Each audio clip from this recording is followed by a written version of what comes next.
Então vamos lá, meninos, voltando agora. Agora a gente precisa trabalhar a ideia daquilo que acontece, quer dizer, analisar o que acontece dentro da audiência de instrução e julgamento. E aí, o primeiro grande passo é a gente entender que a audiência de instrução e julgamento nos juizados especiais criminais não pode ocorrer na mesma data da audiência preliminar. Reparem que os juizados especiais cíveis, a Lei 9.099, prevê que a da audiência de conciliação lá dos juizados cíveis possa ser convolada na audiência de instrução e julgamento, ou seja, na hora que a petição inicial é oferecida, o juiz então determina a citação do réu no juizado cível para comparecer na data e hora designada para a audiência de conciliação. No próprio mandado de citação já vem a informação de que a parte deverá levar toda a prova que pretende produzir.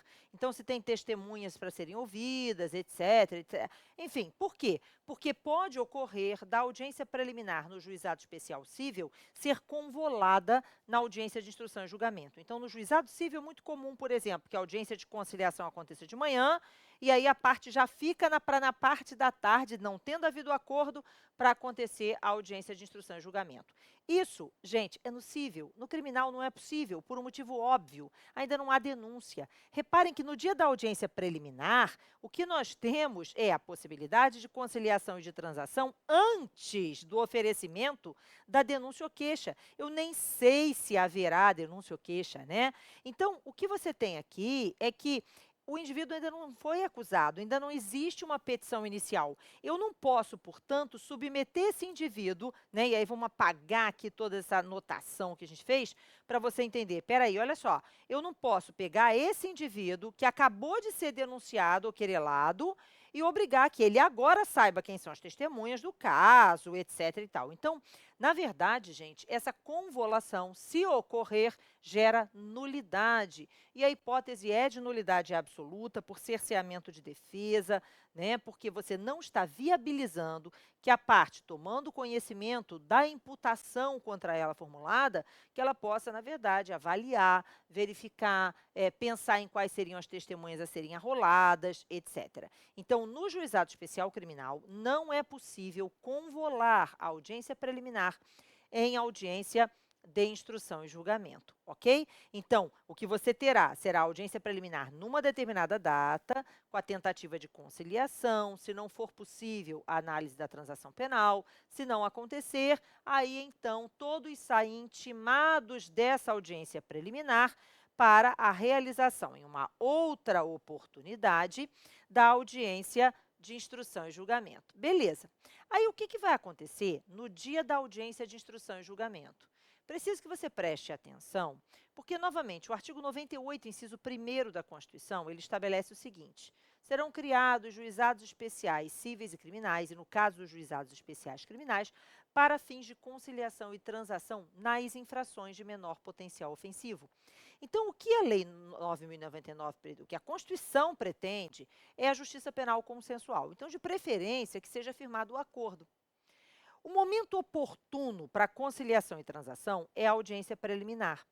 Mas, caso não aconteçam na audiência preliminar, o juiz ainda vai tentar de novo no início da audiência de instrução e julgamento. Então, no dia da audiência de instrução e julgamento, o que você vai ter? Uma nova tentativa de conciliação ou de transação penal logo no início da audiência, antes mesmo do juiz examinar se vai ou não receber a denúncia ou a queixa. Então, antes, quando iniciada a audiência de instrução e julgamento, o juiz vai se reportar às partes e perguntar se não desejam conciliar, se não tem como fazer um acordo, se não tem como fazer, aí vai virar para o Ministério Público, não tem como fazer transação e tal.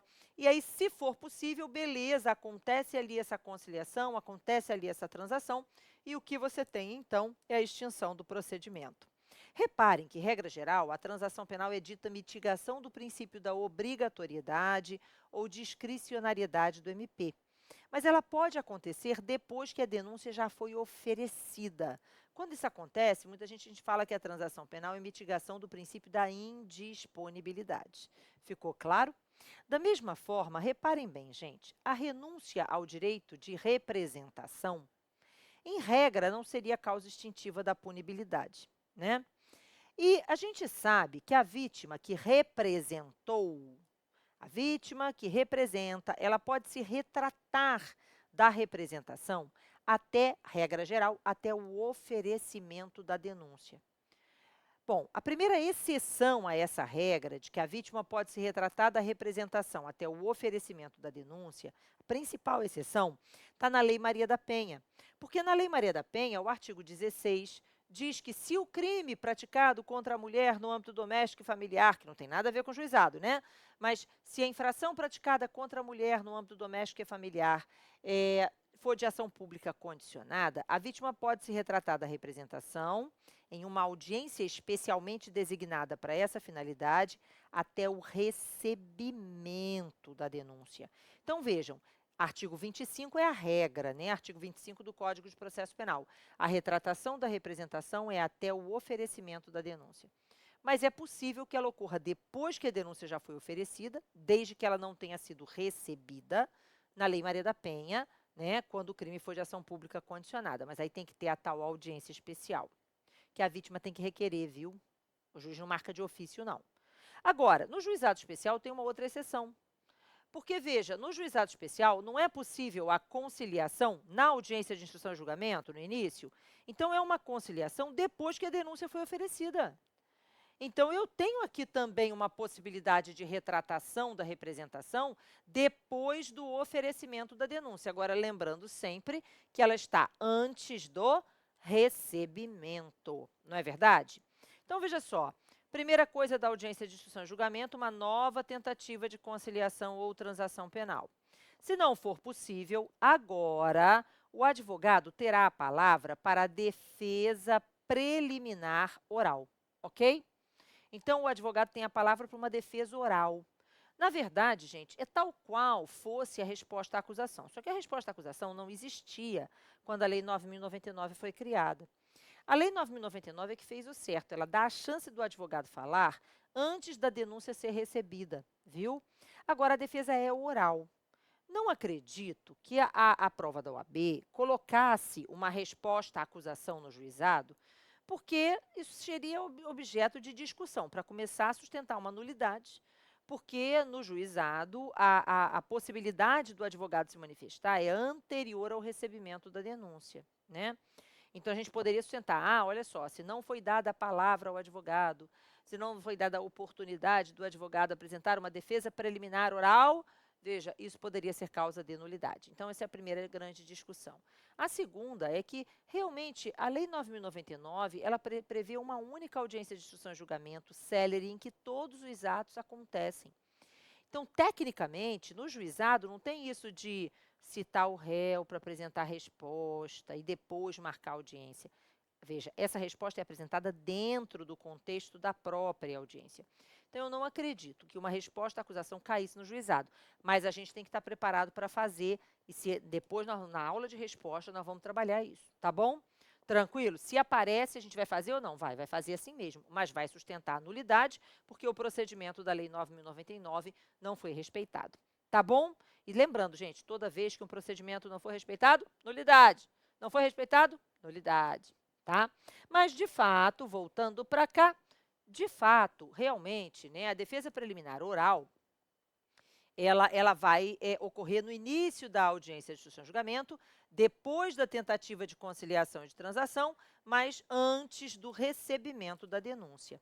Então, apresentada essa defesa preliminar oral, agora o juiz vai analisar se recebe a denúncia ou a queixa. E se ele receber a denúncia ou a queixa, agora eu tenho o processo instaurado, porque o processo crime se instaura com o recebimento da peça acusatória, né? Então, o juiz recebeu a denúncia ou queixa? Processo instaurado. E agora que o processo está instaurado, é caso da gente analisar se não seria caso de suspendê-lo.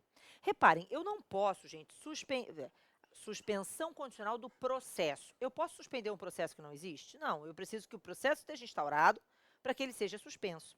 Então, enquanto a transação penal é um procedimento pré-processual, a suspensão condicional do processo é algo que acontece durante o processo, né? Então, é possível a suspensão condicional do processo depois que a denúncia foi recebida.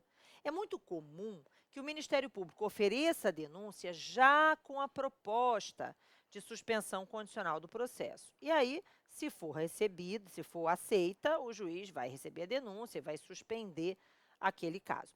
Agora, a gente precisa entender que a suspensão condicional do processo, ela ocorre nas hipóteses do artigo 89 da Lei 9.099 de 95, tá? E aí a gente tem que entender também que a suspensão condicional do processo é um procedimento extramuros. Ana, como assim um procedimento extramuros? Na verdade, ela não está limitada ao juizado especial criminal. Eu posso ter suspensão condicional do processo dentro do juizado, mas posso ter suspensão condicional do processo fora do juizado, em outros procedimentos, desde que a infração penal tenha pena mínima de até 1 ano. Então, atenção a isso, atenção ao que está escrito lá no artigo 89 da Lei 9.099. Então, quando é possível suspensão condicional do processo? Dentro ou fora do juizado, desde que a infração penal seja uma infração com pena mínima de até 1 ano. Ana, existe alguma possibilidade de suspensão condicional do processo em infrações com pena mínima de 2 anos? Existe. O Supremo Tribunal Federal decidiu que se a infração tiver pena mínima de 2 anos, mas a pena for 2 anos ou multa, 2 anos ou multa, como existe pena alternativa e poderia ser aplicada a pena só de multa, a infração seria menos grave do que aquela que tem pena privativa de liberdade necessariamente. Então, por conta disso, o Supremo entendeu que é possível, sim, suspensão condicional do processo em crime cuja pena mínima seja 2 anos, desde que seja 2 anos ou multa. O exemplo de crime está previsto lá na Lei 8.037. A Lei 8.037, que é crimes contra a ordem tributária e crimes contra o consumidor, na verdade, tem um crime contra o consumidor que tem uma pena de 2 anos ou multa, certo? 2 anos, pena mínima. Então, nesse caso, eu vou poder aplicar a suspensão condicional do processo. Mas fora isso, não. Fora isso, a pena tem que ser mínima de 1 ano, tá? Então, furto, por exemplo, tem pena de 1 a 4 anos. Cabe suspensão condicional do processo. Estelionato, 1 a 4 anos. Cabe suspensão, 1 a 5 anos. Cabe suspensão condicional do processo. Agora, furto qualificado não cabe, porque a pena mínima é 2. Entendeu? Então, depende da infração e da pena mínima ele combinada. Então, eu tenho que olhar a pena mínima. Além disso, para o indivíduo receber a proposta de suspensão condicional do processo, é preciso que estejam preenchidos os demais requisitos do artigo 89, que remete a gente para o artigo 77 e para o artigo 78 do Código Penal, que são as hipóteses do sursi penal. Porque a suspensão condicional do processo, ela surgiu como se fosse uma antecipação do sursi. Então, para o indivíduo receber a suspensão condicional do processo, além de preencher os requisitos que estão previstos na própria Lei 9.099, no artigo 89, que é não ter sido condenado anteriormente por crime doloso, nem estar sendo processado por crime doloso, certo? Então, você tem lá uma série de requisitos. Então, além desses requisitos, existe também o requisito do sursi penal, que é o 77 e 78 do Código Penal, para que o indivíduo possa receber a proposta de suspensão. A proposta de suspensão condicional do processo, gente, é mitigação do princípio da indisponibilidade da ação penal pública. A jurisprudência, embora exista divergência e também existe aí um conflito entre o que o STF e o STJ entendem e os enunciados do FONAGE, tá? Que é o tal Fórum Nacional dos Juizados Especiais. Então, tem um conflito aí de posicionamento, mas o Supremo Tribunal Federal entende, o STJ também, que a suspensão condicional do processo somente é cabível em crimes de ação penal pública, não sendo cabível em infrações de ação penal privada. Então, é diferente do que acontece com a transação. A transação, o STF e o STJ entendem que cabe na infração de ação penal privada, sendo a vítima oferecer o benefício. Mas, na ação penal pública, na suspensão condicional do processo, o entendimento é de que só cabe em infração de ação penal pública. Agora, o MP é que vai avaliar se o indivíduo preenche todos aqueles requisitos lá do artigo 89 da Lei 9.099, que, novamente, nos remete para o 77 e 78 do Código Penal. Se o MP entender que o indivíduo faz jus ao benefício, que o indivíduo tem direito ao benefício, né, o MP vai, então, oferecer a proposta de suspensão que poderá ser aceita ou não. O entendimento é de que, novamente, a suspensão condicional do processo é mitigação do princípio da indisponibilidade ou discricionariedade do MP.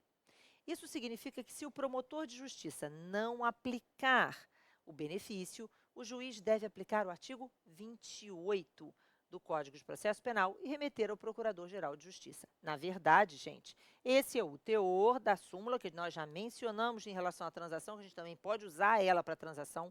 Ela é para suspensão, mas a gente pode usar ela como fundamento para transação também. 696 do Supremo Tribunal Federal. Ok? Que diz que, não tendo sido oferecida a proposta de transação de suspensão condicional do processo pelo MP, pelo promotor de justiça, dissentindo o juiz, ele aplicará o artigo 28 do Código de Processo Penal, remetendo ao Procurador-Geral. Ana, e se o promotor não oferecer a proposta e o juiz não aplicar o 28? Eu vou sustentar que tem nulidade, né? Tranquilo, gente? Entendido? Então, súmula 696 do STF é extremamente importante nessa hora, né? Em relação tanto à transação penal quanto à suspensão condicional do processo. Gente, a suspensão condicional do processo, uma vez oferecida a proposta de suspensão e aceita, o indivíduo terá que cumprir determinadas obrigações. Então, ele fica submetido a um período de prova, que vai de 2 a 4 anos. A única diferença desse prazo, desse tempo, é nos crimes ambientais. Nos crimes ambientais, eu quero que você olhe lá o artigo 28 da Lei 9.605. Lá no artigo 28 está especificando o seguinte, que, em se tratando de uma infração passível de suspensão condicional do processo ambiental, a proposta de suspensão ela vai ser fixada pelo juiz e o juiz vai exigir que o indivíduo repare o dano ambiental causado. E aí, ele fica submetido ao período de prova, que vai de 2 a 4 anos, né? E no final do período, aí o juiz vai estipular, no caso concreto, o juiz pode definir 2, 3, 4 anos, 2 anos e meio, enfim, entre 2 e 4. Aí o juiz definiu o prazo da suspensão condicional do processo, o indivíduo tem obrigações a cumprir, dentre elas a de reparar o dano ambiental. No final do período de prova, o juiz vai submeter a área ambiental a uma perícia. E aí o laudo pericial vai dizer se o indivíduo está tentando reparar ou não, se está reparando ou não, como é que é. Se o juiz verifica, lá em razão desse laudo, que o dano ambiental não foi reparado, o juiz pode prorrogar o prazo de suspensão até o máximo previsto na Lei 9.099, que é 4 anos, né? Mas, Ana, e aí? Aí, quando chegar no final desses 4 anos, caso o juiz verifique novamente que não houve ainda reparação, lógico, ele está vendo que o cara está até tentando, mas ainda não aconteceu, ele pode prorrogar por mais 1 ano. Então, reparem que nos crimes ambientais, a suspensão condicional do processo pode chegar até 5 anos, tá? Entendido, gente? Bom, agora vamos lá. Ana, qual é o recurso cabível da suspensão condicional do processo? Isso é uma discussão que a gente vai ter que ter lá na frente, mas é uma discussão importante.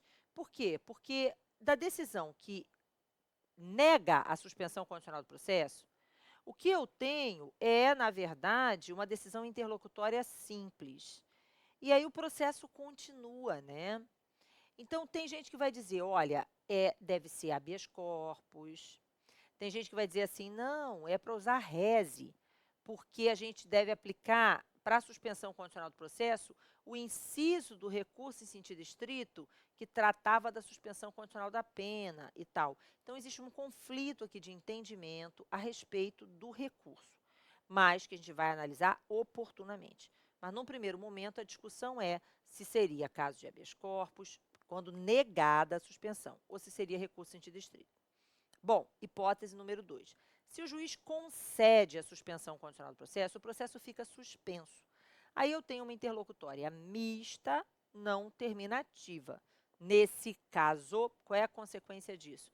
Bom, aí tem quem diga assim, ah, não, nesse caso, é hipótese de recurso em sentido estrito, lá por conta do sursi e tal, do artigo 581, mas tem quem diga que vai ser apelação. De novo, é uma discussão para o futuro. tá? Mas, de qualquer forma, proposta de suspensão condicional do processo é mitigação do princípio da obrigatoriedade, ou de mitigação do princípio da indisponibilidade ou discricionariedade do MP, e a gente deve aplicar a súmula 696 do STF, que nos leva à aplicação do artigo 28 do Código de Processo Penal, ok? Agora vamos lá, gente. Vamos imaginar que o processo não seja suspenso, porque a oferta não foi feita, o Ministério Público entendeu que o cara não tinha direito e não ofereceu a proposta de suspensão. Ou ofereceu a proposta, ele não aceitou, né? Também pode acontecer. Bom, ou então até a proposta foi oferecida, foi aceita, mas ele não cumpriu as obrigações e aí o benefício foi revogado. Existem duas hipóteses de revogação. Né? Existe a revogação obrigatória, porque durante o período de prova, o cara não pode praticar crime doloso de jeito nenhum. Então, se durante o período de prova ele praticar um crime doloso, veja, é revogado o benefício. Da mesma forma, quando ele não repara o dano sofrido pela vítima, tendo possibilidade de reparar, também vai revogar o benefício. Ficou claro? Então, são hipóteses de revogação obrigatória. Só que o juiz geralmente estipula outras condições, né? Tipo comparecimento mensal, bimestral em juízo, não sei o que e tal, não comparecimento a determinados lugares, sei lá. E aí, quando o juiz, quando ele se verifica que o indivíduo descumpriu uma dessas outras obrigações, o que você tem é uma hipótese de revogação facultativa, tá? É importante você saber o seguinte, às vezes, o indivíduo está em período de prova de suspensão condicional do processo, durante o qual ele não pode praticar crime doloso. E ele pratica, só que ninguém descobriu. Aí a gente só descobre isso depois que o prazo da suspensão condicional do processo já tinha passado. Nesse caso, o entendimento da jurisprudência é de que ele perde o benefício e o processo é retomado, viu? Ainda que o período de prova já tenha passado e eu só tenha descoberto desse outro crime depois, ok? Tranquilo, gente? Mas a gente vai falar isso melhor depois num exercício. Agora, preste atenção. Então, o que eu preciso que você entenda é, não houve a suspensão ou se houve, foi revogada. Nesse caso, agora a audiência continua, né? Com a oitiva da vítima, a inquirição das testemunhas arroladas pela acusação, a inquirição das testemunhas arroladas pela defesa.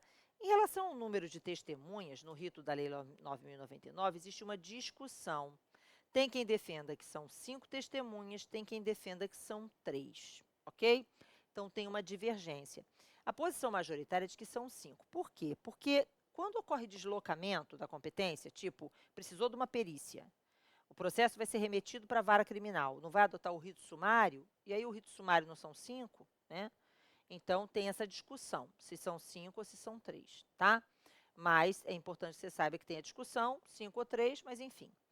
E depois da inquirição das testemunhas todas, o interrogatório, debates orais e sentença de preferência na própria audiência.